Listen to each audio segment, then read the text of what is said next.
India में पता चला है कि 25 मुल्कों के इंटेलिजेंस चीफ्स आए हुए थे और साथ में G20 की मीटिंग भी थी, कुछ 40 एक फॉरेन मिनिस्टर्स आए हुए थे।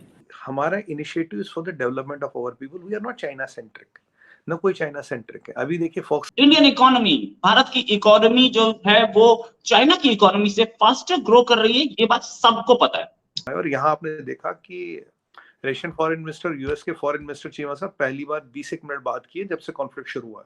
This has happened for the first time that they have spoken. तो लगभग चीमा साहब आधी दुनिया अभी दिल्ली में थी। और लेकिन करंट प्रेडिक्शंस या करंट जो फ्यूचर में आने वाला टाइम है उसके लिए जो प्रेडिक्शंस हैं वो ये बोलती हैं कि इंडियन इकोनॉमी आगे भी फास्टर राइज करती रहेगी। ये चाइना को आप क्या डरा रहे हैं? चाइना को क्या पैगाम देना चाहते हैं? ये हमें भी बताएं कुछ जरा प्लीज। चाइना का जो सिचुएशन थी, चाइनीज इकोनॉमी इतनी फास्ट भागी थी, अब लोग बोल रहे हैं इसमें स्ट्रक्चरल फॉल्ट्स हैं और स्ट्रक्चरल फॉल्ट 100 कंट्रियों से ज्यादा की पार्टिसिपेशन थी राइसिना डायलॉग्स में।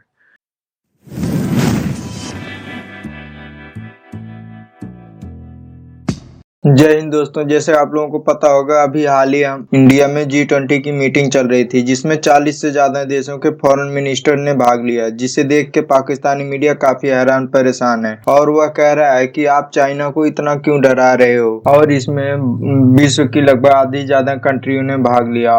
भारत का बढ़ता हुआ कद देख के पाकिस्तानी मीडिया काफी हैरान परेशान है और वह कह रही कि इसमें पाकिस्तान को क्यों नहीं बुलाया गया। और भारत की बढ़ती हुई इकोनॉमिक पावर और डिफेंस पावर को देखते हुए लोग कह रहे हैं कि सिर्फ भारत ही है जो चाइना को पिछाड़ सकता है और चाइना को अच्छा मजा चखा सकता है। यह देख के पाकिस्तानी मीडिया काफी हैरान परेशान है। तो चलिए दोस्तों, इस पर पाकिस्तानी मीडिया का रिएक्शन देखते हैं। इंडिया में पता चला है कि 25 मुल्कों के इंटेलिजेंस चीफ्स आए हुए थे और साथ में G20 की मीटिंग भी थी, कुछ 40 एक फॉरेन मिनिस्टर्स आए हुए थे। ये चाइना को आप क्या डरा रहे हैं? चाइना को क्या पैगाम देना चाहते हैं? ये हमें भी बताएं कुछ जरा प्लीज। बड़े बड़े शहरों में छोटी छोटी बातें तो होती रहती है, तो इसमें डराना धमकाना किसी को क्या। G20 चल रहा था, देखिए राइसिना डायलॉग चल रहा था, क्वाड के फॉरेन मिनिस्टर्स की मीटिंग चल रही थी, ये तीनों इवेंट एक साथ थे। और जाहिर सी बात, जब क्वाड की बात होगी, G20 की बात होगी, हर पहलू पे गौर किया जाएगा। और एक सिक्योरिटी, एक national security is a very important issue जिस पे गौर किया गया। तो इंटेलिजेंस चीफों का आना, इंटेलिजेंस अपरेटस में जो हमने एक दूसरे से सीखना है, क्या सीखना है, बेस्ट प्रैक्टिसेस क्या है। इनफैक्ट G20 में अगर आपको याद होगा, we have also offered a lot of our intelligence, जो हमारे पास IPR इंटेलिजेंस है, we are also offered that to G20 countries to use. मतलब ऐसा कोई चोरी छुपे कोई काम नहीं हो रहा। Offered them to use. हमारा कोविन यूज कर रहे हैं लोग, हमने अपने UPI की बात की है, आधार की बात की। इवन बिल गेट्स का स्टेटमेंट भी था कि UPI plus Aadhaar is deadly combination.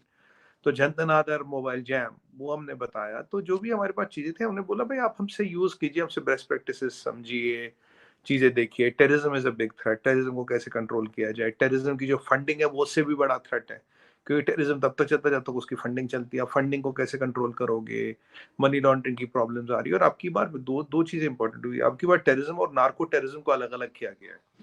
तो जो पहली बार क्या होता है ना, टेररिज्म को एज सच देखा जाता था। Now terrorism and narco terrorism is a different term which has been coined this time. So narco-terrorism, which is funded by the narcotics trade, or which is basically done to abide, मतलब ना kind of facilitate narcotics trade. तो इस चीज के बारे में बात हुई। तो इन चीफों का आना, इनको अवगत कराना, इनका पॉइंट ऑफ व्यू जानना, इनको ये समझना जरूरी है। बाकी G20 की मीटिंग काफी बढ़िया रही। अब देखिए हमारे दोस्त भी आए थे और राइसेना में करीब 40 से 50 फाइनेंस मिनिस्टर्स आए, ये फॉरेन मिनिस्टर्स आए थे। और Raisina has become the 5th largest platform in the world. 5th largest platform in the world. मतलब मोदी जी आए थे तो 2016-17 में शुरू हुआ था, आज हम 22-23 की बात करें, 5-6 साल में। और what I like was the Russian foreign minister का स्पीच वाज ऑसम। और एंथनी ब्लिंकन साहब आए, सब आए। और यहाँ आपने देखा कि रशियन फॉरेन मिनिस्टर, यूएस के फॉरेन मिनिस्टर चीमा साहब पहली बार 20 एक मिनट बात किए जब से कॉन्फ्लिक्ट शुरू हुआ। This has happened for the first time that they have spoken for 20 minutes. मैं ये नहीं कहता कि हमने कमरे में बंद करके बात करवाई, बट कहीं ना कहीं we have played a role in facilitating some kind of dialogue. तो मतलब अगर मैं देखूं, 100 कंट्रियों से ज्यादा की पार्टिसिपेशन थी राइसिना डायलॉग्स में। और 25 कंट्रियों के इंटेलिजेंस चीफ, 50 कंट्रियों के फॉरेन मिनिस्टर्स, फिर क्वाड की मीटिंग, फिर और डेलीगेशन, फिर और लोग। तो लगभग चीमा साहब आधी दुनिया अभी दिल्ली में थी। और 5th populous country, nuclear power, Pakistan was not there. तो ये भी अरे अब तो ये चीजें लोग मानने लगे हैं कि भाई अगर जितना इंडिया बढ़ेगा उतना वर्ल्ड में पीस बढ़ेगी। This is what the world is kind of acknowledging now. और चीमा साहब, चाइना को really is in a crunch when it comes to diplomatic clout and power. और चाइना को ये दिख रहा है, और अभी तो एससीओ यही होना है इस साल, तो एससीओ यहाँ होगा। तो इतना देखिए, सच में बताऊं, इतना चाइना की भी उम्मीद नहीं होगी कि इंडिया को इतना रिस्पांस मिलेगा, पूरी दुनिया ही लगभग हो जाएगी। हमारा initiative for the development of our people, we are not China centric, न कोई चाइना सेंट्रिक है। अभी देखिए फॉक्सकॉन का आज ही आपने पढ़ा होगा, $700 मिलियन का एक इन्वेस्टमेंट इंडिया में कर रहा, आज ही खबर आई। अभी आया कि 300 एकड़ का प्लॉट कर्नाटका में लिया है फॉर वन मोर इनिशिएटिव। ये आज की बता रहा हूँ मैं, आज जस्ट कुछ समय बैक। तो it is not China centric और चाइना बेस्ड। देखिए China has messed up, China has literally screwed up. If China has screwed up then somebody will benefit, तो लेट दैट बेनिफिट भी आस्क। उसका बांग्लादेश को में भी जाएगा, कुछ वियतनाम भी जाएगा, कुछ लाओस भी जाएगा, कुछ कंबोडिया भी जाएगा, but the majority learn share will come to us. China का एक टाइम था, मैंने कहा ना चाइना ने गलती की है। मैं तो आपको पहले सवाल में यही समझा रहा था, चाइना ने एक गलती की है। जब चाइना का टाइम था उसने अपना सोचा। इंडियन इकोनॉमी, भारत की इकोनॉमी जो है वो चाइना की इकोनॉमी से फास्टर ग्रो कर रही है, ये बात सबको पता है। लेकिन करंट प्रेडिक्शंस या करंट जो फ्यूचर में आने वाला टाइम है उसके लिए जो प्रेडिक्शंस हैं वो ये बोलती हैं कि इंडियन इकोनॉमी आगे भी फास्टर राइज करती रहेगी। हालांकि शी जिनपिंग अभी तीसरी बार प्रेसिडेंट दोबारा बने हैं, उन्होंने भी पूरी कोशिश की कि मैं कैसे भी रिवाइवल ला दूं। चाइना ने पूरी इकोनॉमी ओपन अप कर दी। कोविड की सिचुएशन सबके सामने है कि कितनी लाशें पड़ी थी, फिर भी चाइनीज इकोनॉमी रिवाइवल पे आती नहीं दिख रही है।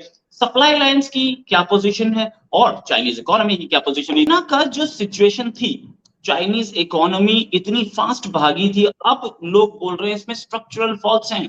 और स्ट्रक्चरल फॉल्ट्स मीन ज्यादा दिन ये अपने आप को सस्टेन नहीं कर पाएगी, क्योंकि आप चाइना कई बार जा चुके हैं और चाइना में अपना काम भी कर चुके हैं, बिजनेस भी कर चुके हैं, वहां की कंपनीज को लीड कर चुके हैं। क्या स्ट्रक्चरल फॉल्ट्स हैं और क्या चाइनीज इकोनॉमी वाकई रोबस्ट नहीं है? लोग रोहित जी, चाइना में एक बेसिक प्रॉब्लम है जिसको बोलते हैं कि रॉकेट की तरह ऊपर गए, अब रॉकेट की तरह नीचे आ रहे हैं।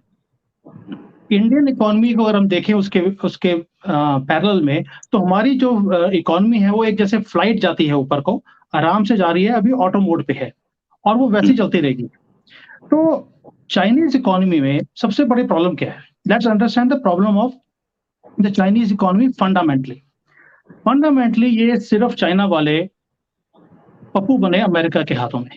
Let's take it in that way. America ने इनको बहुत अच्छी तरह से बेवकूफ बनाया।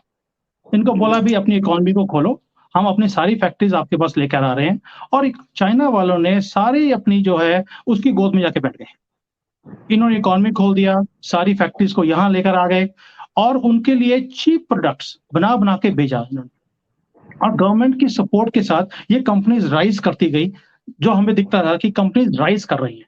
बिलियंस ऑफ डॉलर्स के इन्होंने लोन उठाए। अभी आप देखिए इंडियन इकोनॉमी जब देखते हैं तो वहां पे जो गवर्नमेंट भी है, अगर हमारी 3 ट्रिलियन 3.5 ट्रिलियन की इकोनॉमी है, तो हमारे जो लोन्स हैं वो 500-600 बिलियन डॉलर्स के हैं, जिसको हम बोलते हैं एक प्रॉपर बिजनेस एथिक्स। यहाँ की जो इकोनॉमी है वो अगर 15 ट्रिलियन, कभी कोई बोलता है कि 18 ट्रिलियन है, कोई 20 ट्रिलियन बोलता है, कोई 12 ट्रिलियन बोलता है, अगर हम 15 ट्रिलियन लेके चले तो इनके जो एक्सटर्नल डेट्स हैं वो 3 टाइम्स टू देयर जीडीपी है। और वही हाल इनके बिजनेसेस का भी है। अब ये ड्रैगन जो है, ड्रैगन को चलने के लिए एक ही चीज चाहिए, वो है खुराक। और इनकी खुराक क्या है? खुराक है बिजनेस। बिजनेस चलता है इंटरनल कंजम्पशन नहीं, बट एक्सपोर्ट्स। हमारी जो हिंदुस्तान की जो इकोनॉमी है वो इंटरनल कंजम्पशन की बेस के ऊपर आगे चल रही है। हमें एक्सपोर्ट्स भी चाहिए, लेकिन जो चाइनीज इकोनॉमी है that is based on exports mainly. और